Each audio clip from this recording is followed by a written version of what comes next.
Эрдэнэт телевиз үзүүлж байна.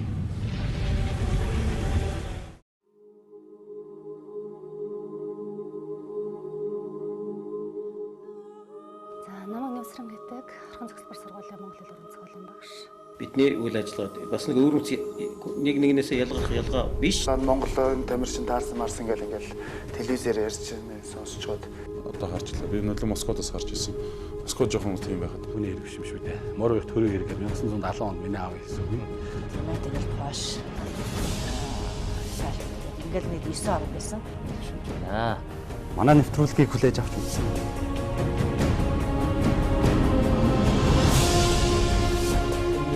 Социалист системийн орнууд зүгээр аяад онд аяад тогтож байхад тэр цагаан цэгүүдийг хүлээж аваасаа гэдэг. Эсвэл энэ зүгээр шинэ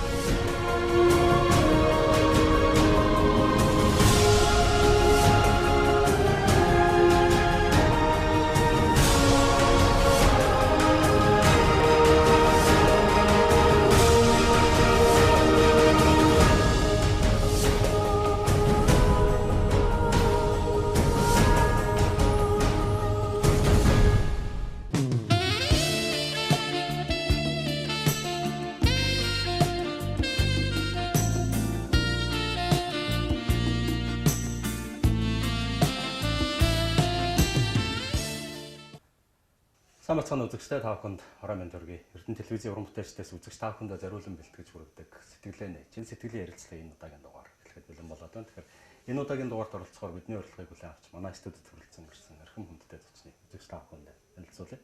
Монгол улсын соёлын тэргүүний ажилтан жүжигчин багш Дэмэд Баатар. Сайн байна уу? Сайхан тусч байна уу? сайн байна. Сайхан тусч байна. За. Манай хотод хэзээ ирв? Урч нэрлээ. Манай хотод ер нь ойрмогхон л ирж идэг. Гэхдээ энэ удаа ирэхэд ер нь ямар сэтгэл төрж байна? Манай хот хэр өөрчлөгдсөн байна? Энэ жил 40 жилийн хойд тэмдэглэж гэж байгаа.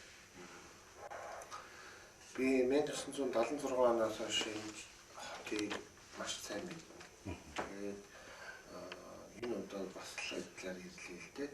Олон удаа ирсэн Эрдэнэ төлөвд их үзэсгэлэнтэй, дээрээс нь агаар сайтай, ард түмэн ч гэсэн соёлтой их сайхан хот. Тэгээд би Оросуудын буйнаар болсон энэ сайхан Эрдэнэт хотод ирэх тоолондоо дандаа л баяр жаргал амсдаг. Улсын драмын Эрдэнэ театрын жүжигчин байна гэдэг өөрөө их том хариуцлага, их том хүндтэй нэр хүнд юм.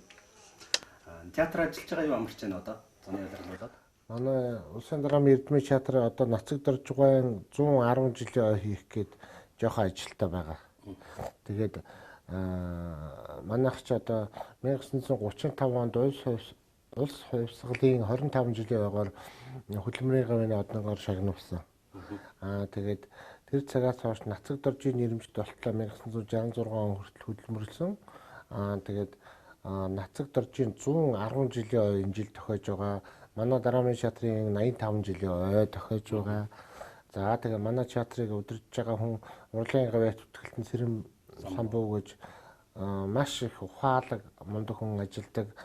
Ардын төрийн сорилт Сувдагвай манай уран бүтээлэнгийн одоо уран бүтээлчдийг удирддаг.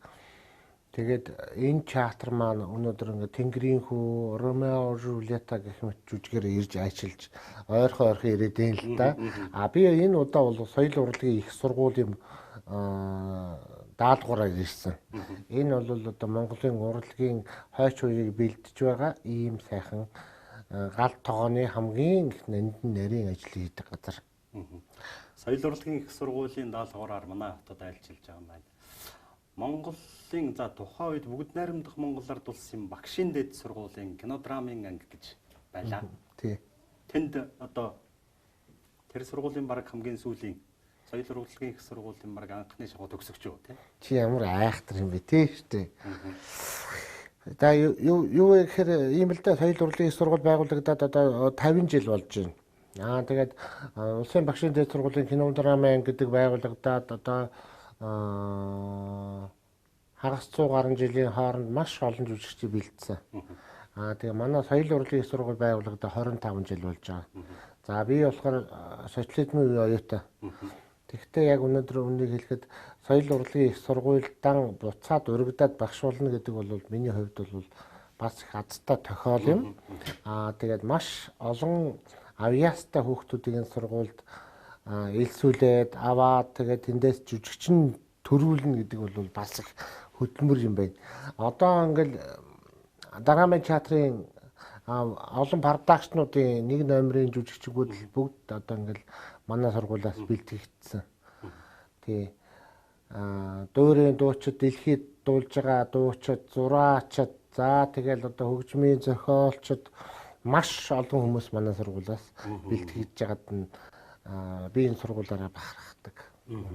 Би ингэж бодож байна.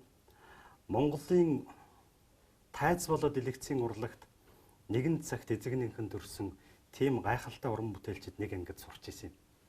Цэнт цэрэнгийн ган хуйг, Мегмаржив, Дамбаринцэнгийн хүрэлхүү, Сандгийн өлзийхүү, Бямб цогт, Дэмэд Баатар, Саран туяа гэд. Танай ангийнхан нэг халуурахгүй шүү гэд нэг номер хийдэг байсан.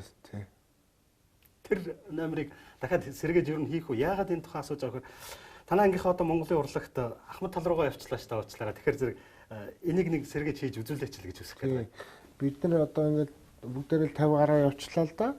Тэгэхдээ тэр үед багш нар маань биднийг маш халуун дотор хүлээж авч ирсэн.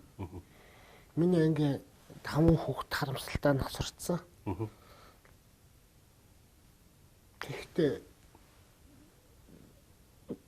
маш олон алдартай жүжигчдийг хүний чанар гэдэг. Хүнээр хүн хийж сурсан хүн зүгээр юм байна л да. Чи чамаг ийм үг хэлнэ гэж та бодсонгүй. Тий, ган хоёрыг Мегмаржив маш олон жүжигчингүүд одоо Монголын театрт одоо кинонд өөрийнхөө тод мөрийг үлдээсэн уран бүтээлчд тэцэг сурч илаа би. Тий. Тэгтээ яг үннийг хэлэхэд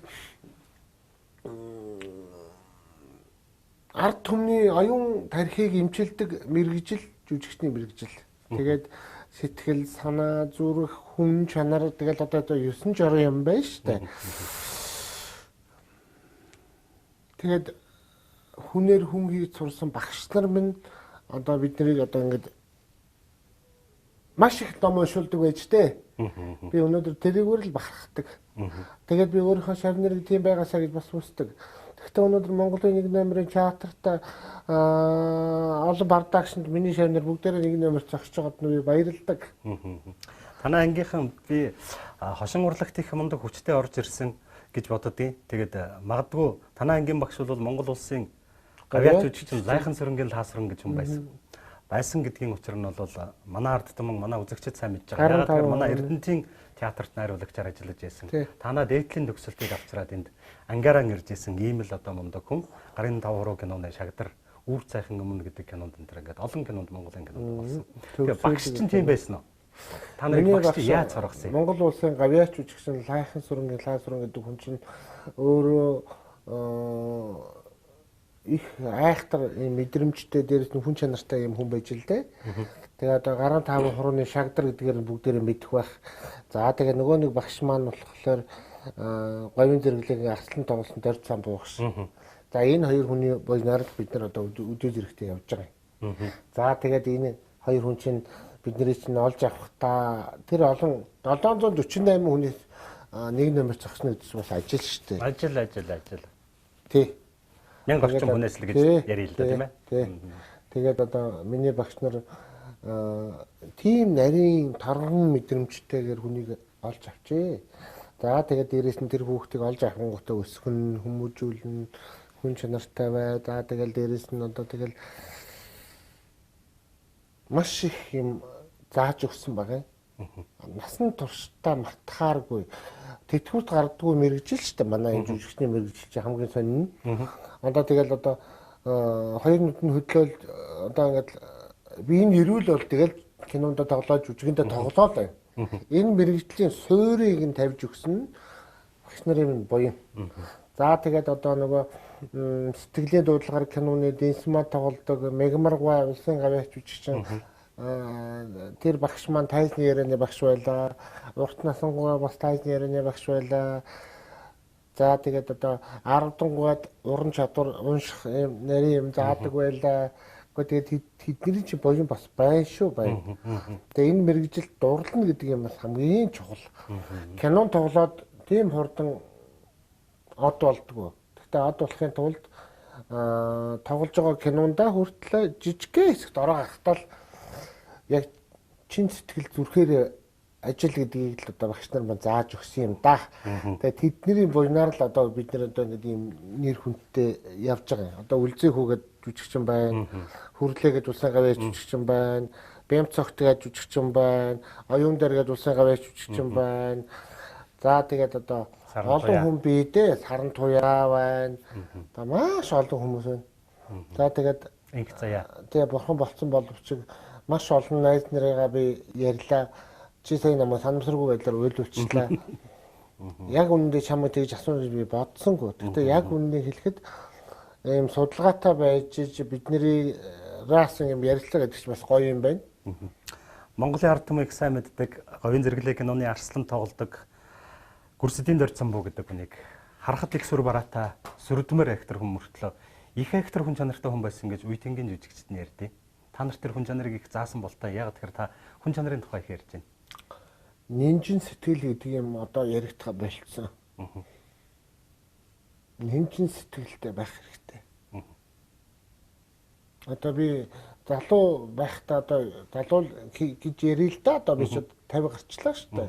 Хэдэн жилийн өмнө. Тий. Тэгээд ер нь бол миний багш нар их нинжин сэтгэлтэй, нарийн нэндэн нэг удаа шүлэг уншлаа. Өнөөн хүлгээн дурсаж уран хураан татахтаа утгын яруу дундаагүй чатууж суухтан гэж энэ шүлгийг уншингууд багш ойлгохгүй.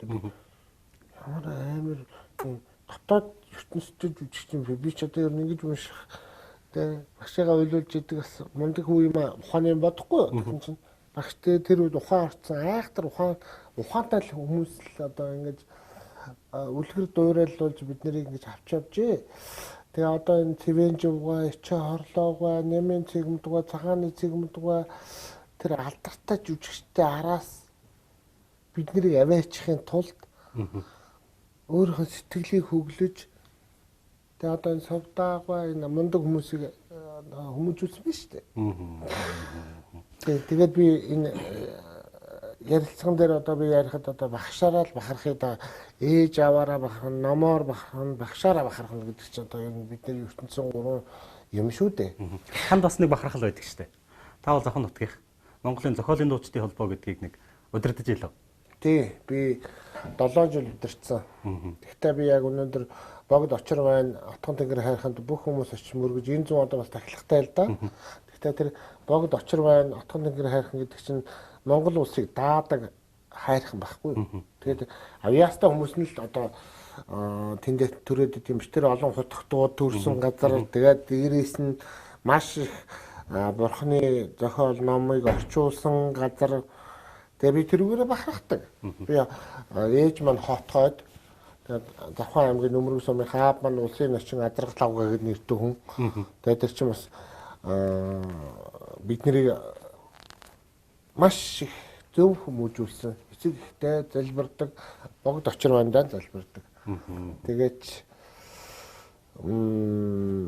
ер нь шүншигтэй газар нутгаа бас хайрлах хэрэгтэй шүү дээ. Би яагаад энэ зохиолын дуучдын холбооны тухай асууж байгаа гэхээр та нэг бодог аялаад өгч Завхан голыг яагаад гэхээр та Завханы хүн учраас тэгээд Монголын зохиолын дуучдын холбоог төлөвлөжсэн. Би таныг дуулдаг тухай бас сонсч байсан. Одоо энэ харангийн лавс өрөм бүтээч үеэлүүд байхгүй юу? Одоо л одоо зургатаар би шууд ярьж байна. Би анх удаа сонсч. Тий, одоо сонирн байгаа ч. Тий. Одоо би уртын дууд уулээ. Нэг бодог аялахыг хичээж би суут нор бонцод гэдэг хүний шав байгаамаа. 8 жилийн нор бонцод. Тий. Миний нор бонцод багш намайг хөөмэн дуудуулахтаа сэтгэлээ өгч. Тэгж боловсруулсан. Тэгэл өөрөө сэтгэлээ өгч дуулдаг байсан. Мундаг хүн. За, аялий. 레아리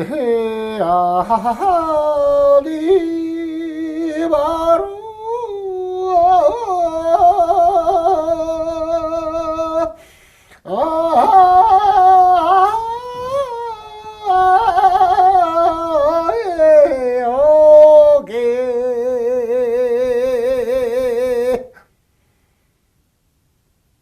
ингээд тал дундуур морьтой давхиж байгаа нь надад чухал байдаг. Тий. Их баярлалаа. За хэцгээс нь л одоо ингээд дуулаа суугаад байгаа хүмүүс их баярлалаа. Би таны саяны хэлсэн үгэн дээр ингэж бодлоо. Танай багш Гүрсэдийн дорд самбуу гэдэг хүн сурч байхад нэг багш нь хэлсэн юм. Нэг өрөөнд оруулж ингээд үгчичээд. Энэ хан дээр өглөө ирэхэд зураг зурцсан байгаарай гэж. Тэгэд харандаа будаг бир юу ч байхгүй. Яаж зурхаа мэдэхгүй байгаад гэж. Өглөө ирээ зураг зурсан уу гэд тэгсэн бодож гин.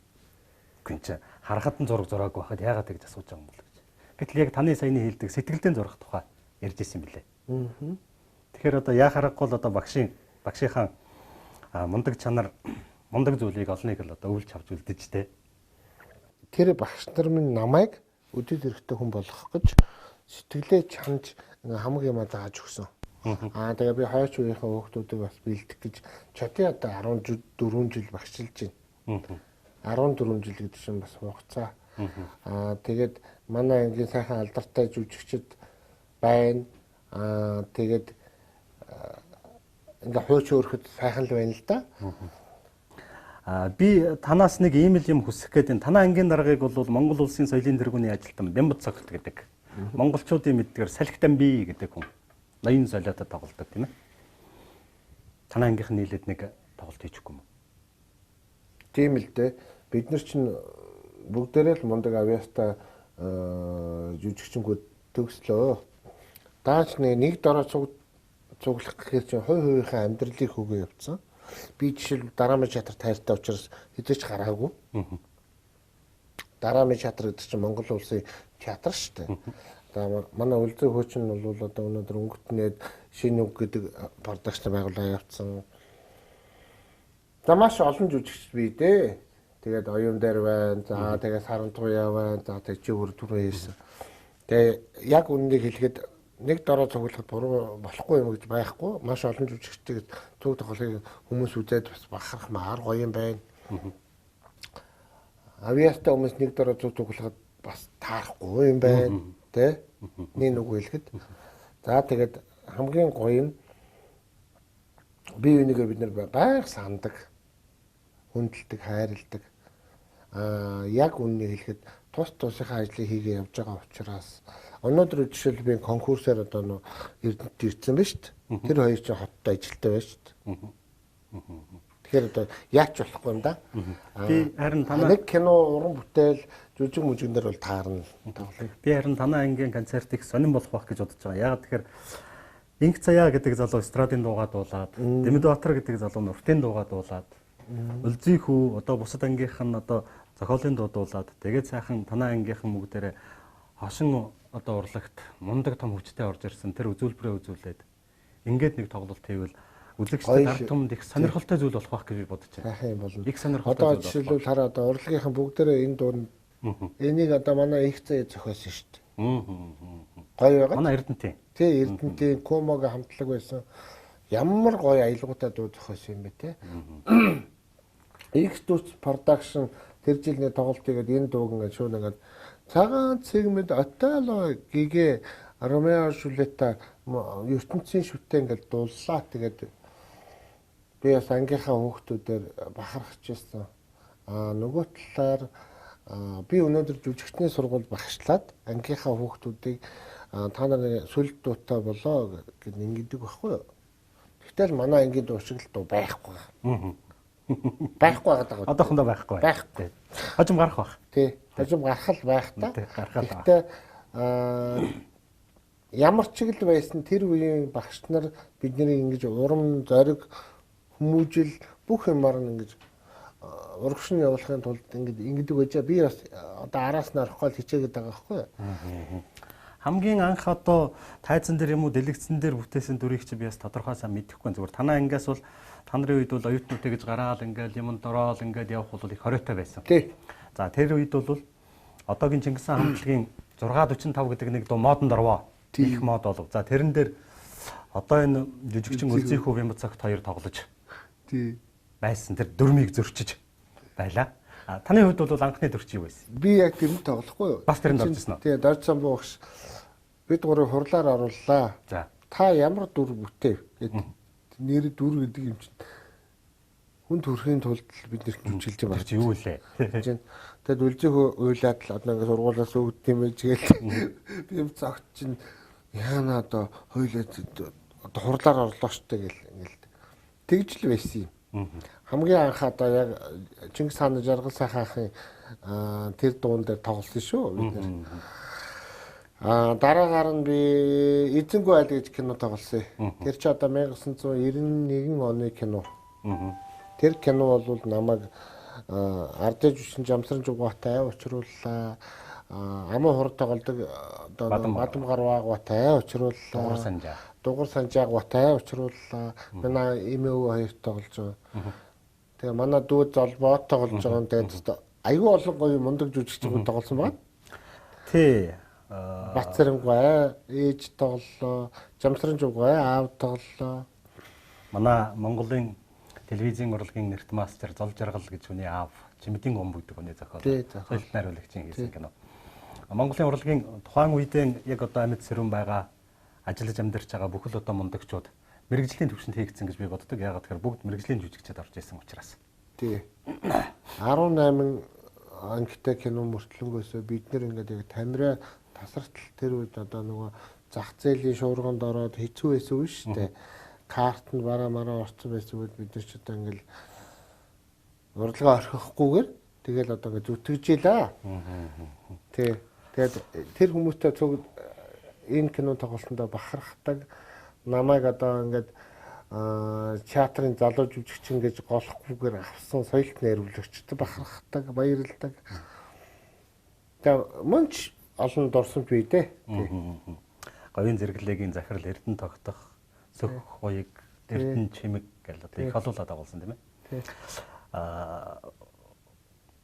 Мундаг жүжигчин хүн жүжигчний мэрэгжлийг ер нь мундаг эзэмшсэн хүн бол найруулагчийн өгсөн дүрийг хүссэн хэмжээнд нь хүргэж хийхийг л одоо жүжигчин гэж найруулагч тийм урлаг судлаачид жүжигчид за багш нар бидний багш нар тэгж яриад идэв.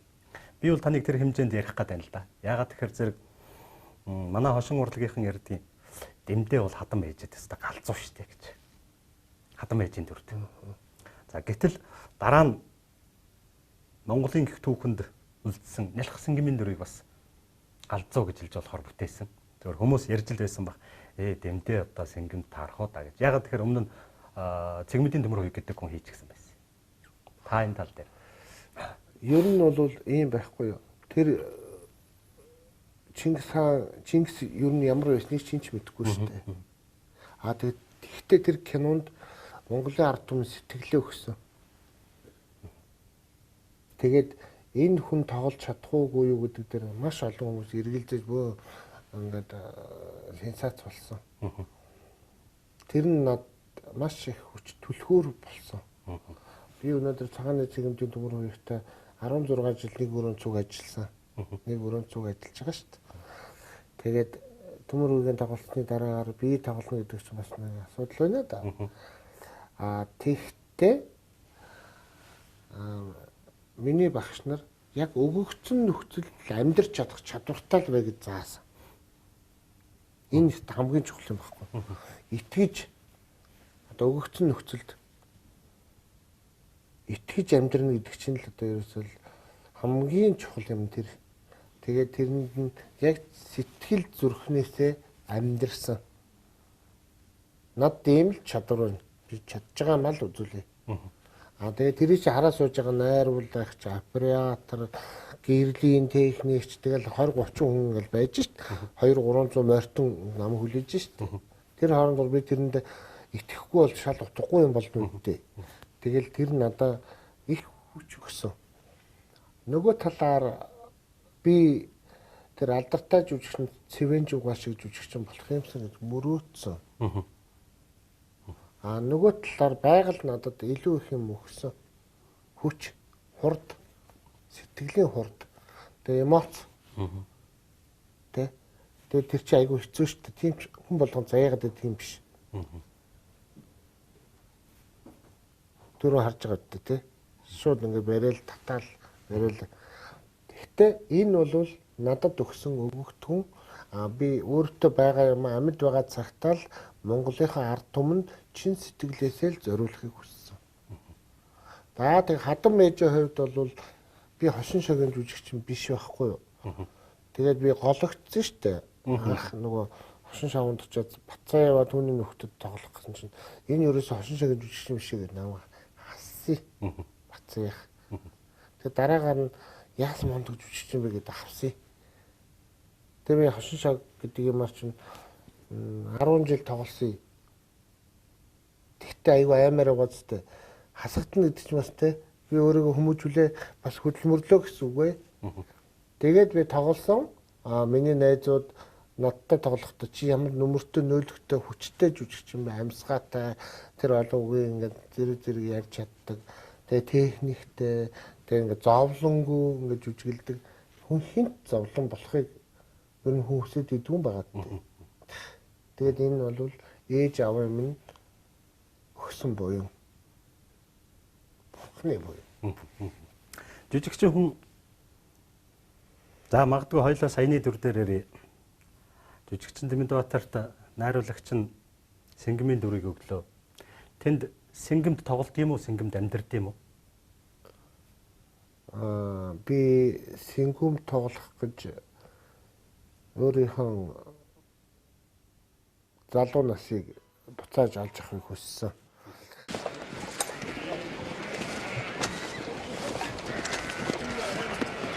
Ах минь таныг алгуурласаар суутал цаан чинь хяад боржигны алтан ургийнхан хуралдаж хамаг Монголын ханд Тэмүүжин өргөмжилж байдаг.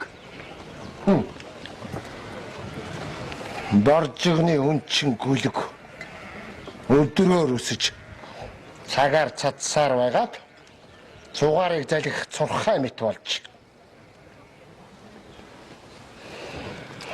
Олон голын Монгол аймгийн ихэнх нь Тэмүүжин дагах боллоо.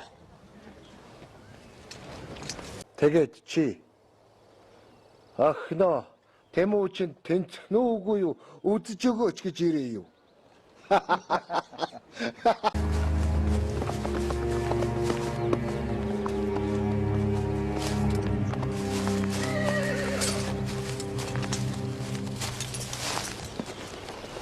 Тэмүүжин эхнэрийг чинь эдлэж явсан чилгэр бүхийг би өөрийн гараар барьж авчирлаа. Хэрхэн яаж шийтгэхээ чамайг мэдтгүй гэж хан эцэг зархиж байна.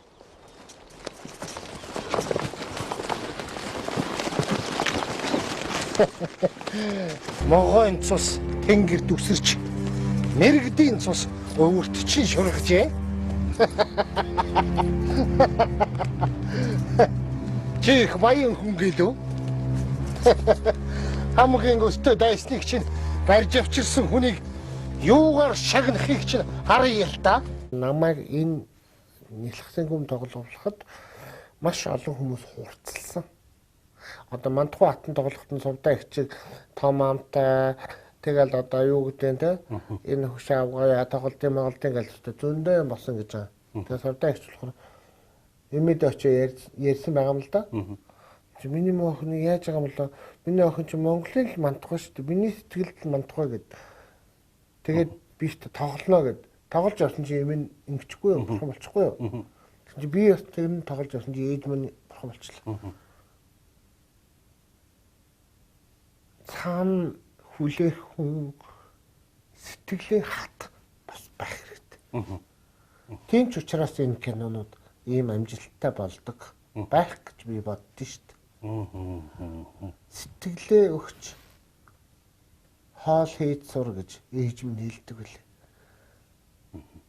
Сэтгэлээ өгч хоол хийхгүй бол ууралж байгаа хийчүүлдэг чи хор болчих шүү дээ. Сайхан үг байна. ягаад сайхан үг гэж хэлж байгаа гэхээр та ч гэсэн ард түмнийг зөвхөн Монголын гэхгүй дэлхийн хүндрэлтөнд сэтгэлийн өгч оюунд нь хоол хийж өгч байгаа.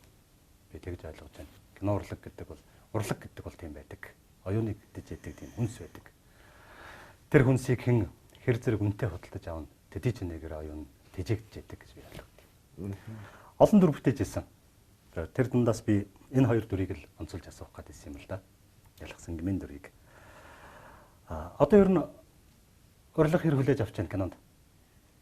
Одоо надад 21 киноны зохиол ирсэн байна. Энэ жил үү? Тий. За. Тэгээ би хүсэхгүй байна л да. Яагаад? Би залуу байхдаа нүцгэлж кинон тоглоог үжиж одоо тэнд тоглож юу хөв. За. Зарим нэг кинонд нь яагаад вэ гэхээр өвгийн тоглосон кино гарах чинь гэхээр би одоо тэгээд нөгөө тий ач 30-аад суулгачаад хуцаа тайлаад хүүхний үрт ороод байлтаа шиж айгүй хэцүү шудраг үннийг хэлэхэд айгүй амар явахгүй юу. Тэгэхээр бодож тоглоо штэ чинь бодож нөгөө талаар чи хайхтар сэтгүүлч өгч юм байна. Хэзээч намайг энэ олон жил одоо телевизэд ярилцлаганд ороход ингэж миний сэтгэлийг хөдөлгөж ирсэн хүн одоо Монголын үндэсний телевизэн Саран Туяа гэдэг нэг хүүхэн байгаад за энэ жил байна 2 дахь нь олон хүн байгаагүй. Нөгөө талаар би өнөөдөр бодож тоглож явна штэ. Нөгөө талаар тийм ч амархныг урлагийг бүтээчт юм биш. Мөнгөтэй хүн болгон бүтээчт юм биш. Би тэрэнд дургу. Жохон хитрхи нөгөө одоо юу гэмдэ одоо Чингүн жавын удам хотгоод яс хоёр нь байдаг болохоор те ийм дургу. За ер нь бол урлаг гэдэг чинь Монголын ард түмэнд ингээд зүрх тархинд нь хүрд үйлчилдэг тийм нарийн юм байхгүй. Тэр чинь тийм ч амархан бүтээгээл те хүн болгон кино тоглоод байх юм бол болохоо болчих штэ. Тэгтээ 21 зохиол байна. Надад санал болгосонд нь би баярлалаа. Амжихгүй байл гэсэн. Жүжигчний мэргэжил гэдэг бол бусад мэргэжлээс илүү онцлог, илүү үнэтэй, бас их хүндтэй хожмын өдрүүдэд гэгэнэр их дурсагддаг тийм мэргэжил гэж би боддیں۔ Яагаад үнэтэй, хүндтэй гэхээр зэрэг магадгүй би бусад мэргэжлийг муу гэж байгаа, муухай гэж байгаа биш. Жүжигчний мэргэжил эзэмшсэн хүн бүх мэргэжлийг эзэмшдэг гэж би ойлгодیں۔ Ямар ч дүр ирж магадгүй. Тий. Миний ихч тогооч л доо нэг ихч маань. Миний 5 дүү бүгдээр цагдаагийн хүчний байгууллагын ажилтнууд. Тэгээд би тэдний мэргэжлийг аягүй сайн ойлгодог байхгүй юу? Миний том ихч болохоор эдийн засагч. Гэхдээ өнөөдөр би тэднэрт юугаар нөлөөлдөг вэ гэхээр надыг хараад тэд нар бахархдаг байж болно. Гэхдээ ганцхан үнийг хэлэхэд мэргэжил болгон чинь амттай л байхгүй. Тэрийг л амтын л одоо бид нар бие биендээ мэдрүүлэх. Эзэндээ л амттай тийм ээ. Эзэндээ л амттай. Тий. Би одоо өнөөдөр эдийн засагч хүнийг өөрөөсөө ойлгодог байхгүй. Айгүй удаан тэгэл дахин юм шүүн тэгэл дуурж удаал айгүй зовлонтой. Тэгсэн хэрнээ одоо яа их үү тэрний чинь гараас л одоо мөнгө салгаж авч байгаа юм байна тий. Тэгэхээр жүжигчин болохын тулд хэрэгтэй байгаа. Тий. Жүжигчин болохын тулд эхлээд юу болох ёстой вэ? Би бол жүжигчин болохын тулд ганцхан жүжигчин биш. Ер нь уран бүтээлч болохын тулд амьдралд хөл тавихын тулд эхлээд хүн болох ёстой гэж боддог. Яг үннийг хэлэхэд жүжигчний мэргэжил болбол хорвоо тосгүй мэргэжил. Тийм ч амархан хүн жүжигчин болчихсон юм биш. Гэхдээ хамгийн аймаар нь ээж аваагаа хайрлаж чадах хамгийн ихний мэдрэмж надад л тэгж ирсэн. Тэгээд ном, уран зохиол, элдвийн гоё юм унших чадвартай байх хэрэгтэй. Тэрийг дүрслэн харах, суух. Тэгээд суух чанар гэж бас байна шүү дээ. Ном уншаад суух чанар. Тэгээд дүрслэн харах. Тэгээд ургуулan бодох. Тэгээд үгийн баялагтай болох. Дээрээс нь аялгаутай сайхан холоотой байх. Наад захынхаа хүний чихэнд ингээд хайр хүрмээр ингээд гоё дуу хоолойтой байх хэрэгтэй байхгүй. Миний нор банзууд багш надаа юу гэсэн гэхээр ингэхгүй. Нарны 9 гарагт намайг л нор банз гэдэг энэ японочууд магтаад Монгол нь магтдаггүй. Намайг онгоцоороо ирэх үү гэж асуусан шүү дээ гэж юу. Амар авиасад ч дагуу байгаад. Тэгээ би та тэгээ юу гэж хэрэлүү гэсэн чинь над ямар өвчнийх нь онгоцоо байх юм бэ? Мундаг. Та нар намайг авмаар байл ав гэж л би хэллээ гэдэг чинь. Авъя. Тэгээд би ингэж бодсон. Энэ хүмүүсээс би нэг ширхэг имиж чинь шанаг аягныхаа хэмжээгээр сурж авах юмсан л гэж би бодсон. Би түрүү миний бодол шүү.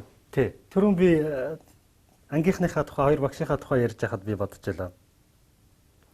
Агуу мундаг багш хичнээн байлаач гэд хатгах, хутгах хэмжээгээр авсан хүмүүсийн л чанар нь цаашаага, чадал нь цаашаага бадарч явдаг. Танай ангийнхан бол их том чанартай хүмүүс гэж би ойлгож байгаа. Шанаг нь гайхамшигтай бүтэн байсан л да. Цоорхоо байвал тэгээд уучлаарай. Амар. Тий. Би тэгж л хэлэх Тий гэсэн. шүү. Би одоо ингээд зургатаар ярьж байгаа мөртлөнгөөс намайг үзэж байгаа бүх хүүхдүүдэд зориулж ярих гэдэг юм л да. Ээж аваагаа хайрл. Энэ бол мөн чанар хорвоо. Ээж аав багш.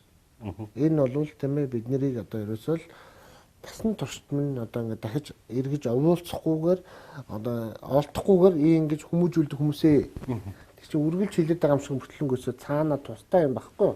А чи тэрийг байгаа үед нь л мэдэр.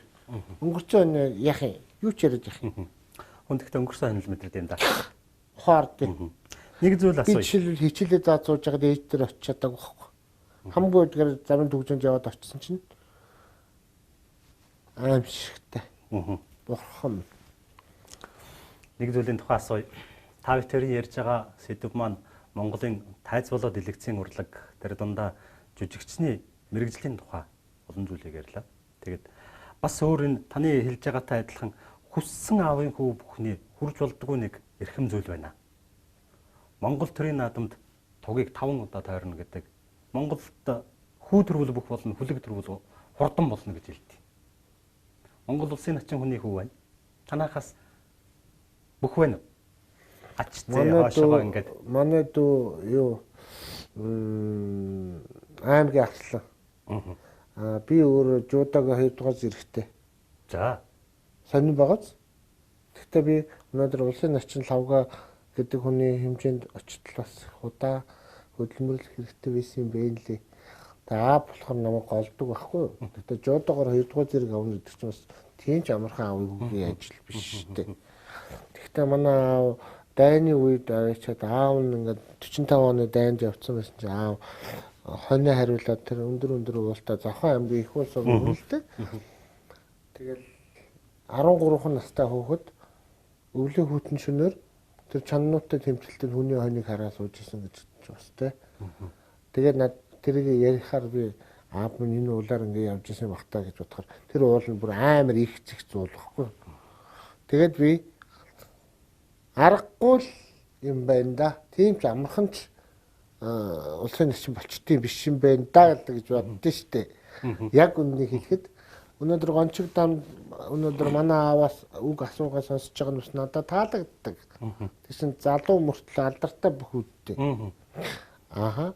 Завхан аймагт хамгийн өндөр настай 78-9 настай мөртлөнгөөс хамгийн их начнаа баталсан хүн манай аав. Тийм л байна. Тэгээ би ааваараа бахархдаг, хайрладаг. Тэрний тэр сэтгэл судлалын хувьд ямар айхтар төвчээртэй байдаг вэ? Гэдгийг одоо надад одоо үлгэр дуурайл болдгий штэ. Тэр нэвтрүүлэг өндөрлөх төгсөж байгаа. Би энэний өмнө нэг их чухал зүйлийн тухай бас танаар хэлүүлмээр хүсэж байна. Та яагаад тэгэхээр зэрэг залуучууд маань хүүхдүүд маань ном унших хэрэгтэй. Уншиж сурах хэрэгтэй гэдэг зүйлийг яриад байгаа юм. Уншиж сурна гэдэг нь бичиг үсэг тайлагдаад минутын уншлага уншихыг хэлэхгүй байгаа бахал да. Уншиснаа ойлгож, уншиснаа бодож, ургуулсан бодож, задлаж ойлгож уншихыг л уншиж сурах гэж хэлж байгаа гэж би бодож байна. Тэгэхээр одоо бол жоохон унших багассан шүү дээ. Унших багассантай холбоотой таны одоо бас нэг хэсэг заадаг байсан тайзны ярианы хичээл дээр хүмүүс буруу ярьдаг. Түрүүн та бас ярьж байсан амьсгаа буруу байдаг. Амьсгаа буруу болохоор хэлэх гэсэн үг санаа бүх юм өөр болдог. Тэгэхээр энэ тухай бас нэг монгол хэлний тухай жоохон юм хэлээч. Би монгол хэлний тухай яриг бол багдана. Тэр чи агуу юм. Түүхтэй агуу юм. Эренчингуйн тэр гайхамшигтай шүлэг, Данжин сүрүнгуйн гайхамшигтай шүлэг тэрийг орчуулга хийсэн чимэд гуайн орчуулга байна тий. Отолог яаж орчуулсан Гамлетийг яаж замсрамж тоглосон одоо түүх болоод байгаа боловч тэднийг яагаад сонирхгүй байгаад л надад аюу хэцүү байна. Мянган удаа Ромео Жюльеттад тоглож болно. Миний шав өнөөдөр Ромео Жюльеттад миний 2 шав Ромео тоглож байгаа байхгүй юу?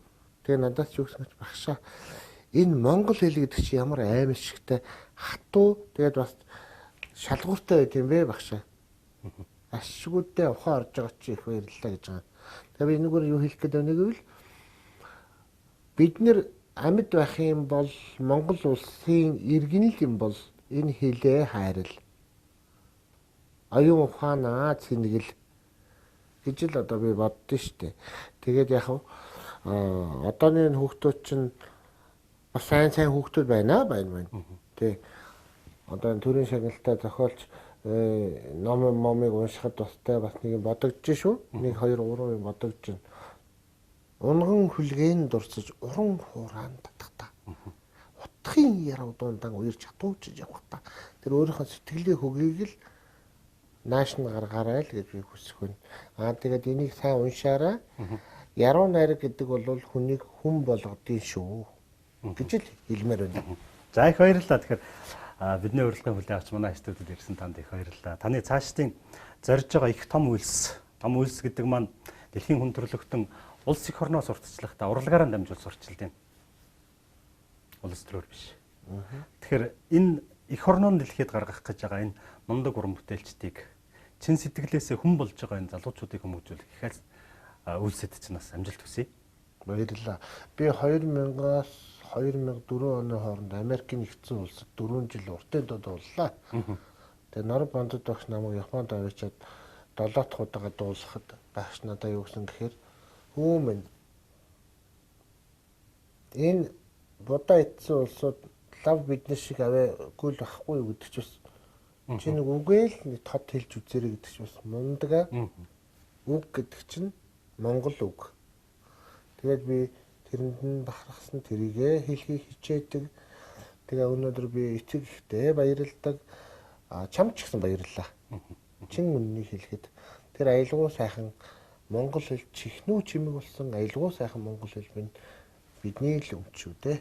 За их баярлалаа. Тэгэхээр миний их орны нэгэн сайхан үзэгслэн болсон Завхан нутгийн тэнгэр багандаж үндээсэн өндөр сүрлэг уулын тэрэл нутгийн хөө Монгол төрийн гэх хоёр наадамд хүч тамиран гайхуулан төрийн гэх наадмын тугийг 5 удаа тойрсон улсын начны хөө Монголын тайз дэлгэцийн урлагийн энэ цагийн бас өдрийн од шиг галалдсан ийм мундаг уран бүтээлчийг үзэгч та бүхэнтэйгээ уулзууллаа. Тэгэхээр таны цаашдын ажил хөдөлмөрт хойтгойдын их авгаа чингүнжив шиг таны ажил амьдрал хүсэл мөрөөдөл чинь галын дул шиг дандаа дүрлзэж хасаж явах болтугай. Баярлалаа. Танд ч уран бүтээлийн өндөр амжилт хүсье. Танд Эрдэнэ төлөвлөрийнхаа 6000 уур хачтын өмнөөс эх орныхоо нэрийг дэлхийд дурсах тийм мундаг шавнар төрүүлээрэй л гэж хүсье. Их баярлалаа. Баярлалаа. Бидний бэлдсэн нэвтрүүлэг үгээр өндөрлж байна. Дараагийн дугаар хүртэл баяртай үзэгч. Үлрэн одохон жилийн түүхэнд алтан үсгээр мөнхөрөн үлдэх их бүтээн байгуулалт тэнгэрийн тамгатай хийморон өдөн Монгол хүмүүрийн сэтгэлд нанжигнагдан бахархагдах Эрдэнэ төлөвлөрийн ур хачдан баярлалаа.